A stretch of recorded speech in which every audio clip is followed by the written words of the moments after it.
श्री स्वामी समर्थ. अक्कलकोट येथे एक गरीब पण मनाने अत्यंत भक्त असलेला रामू नावाचा मनुष्य राहत होता. रामू रोज सकाळी उठून श्री स्वामी समर्थ या नावाचा जप करत असे.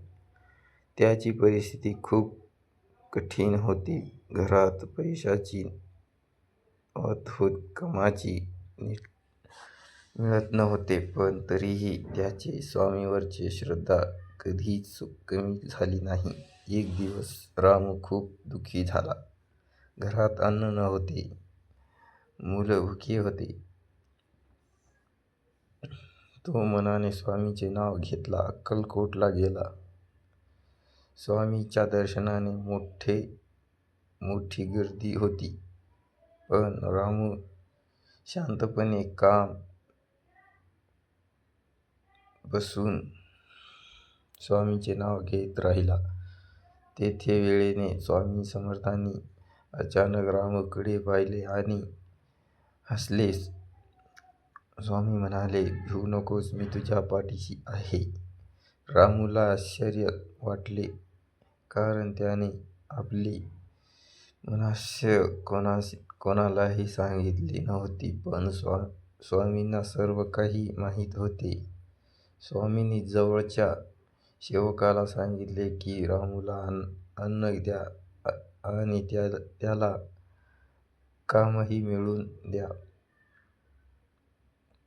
काही दिवसातच रामूला चांगले काम मिळाले. त्याचे घर सुखाने भरले.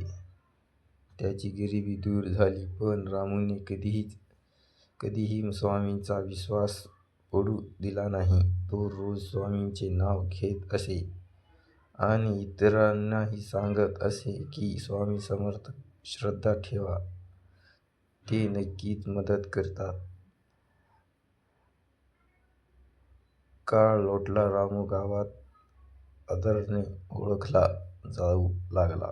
लोक त्याच्याकडे येऊन विचारू लागले की त्याने जीवन कसे बदलले. रामू नेहमी एकच उत्तर देत असे, "हे सर्व स्वामी समर्थांची कृपा आहे." इथेच कथेचे सारांश. ही कथा आपल्याला शिकवते की खरी श्रद्धा आणि विश्वास असेल तर स्वामी समर्थ आपल्या भक्तांची नेहमी मदत करतात.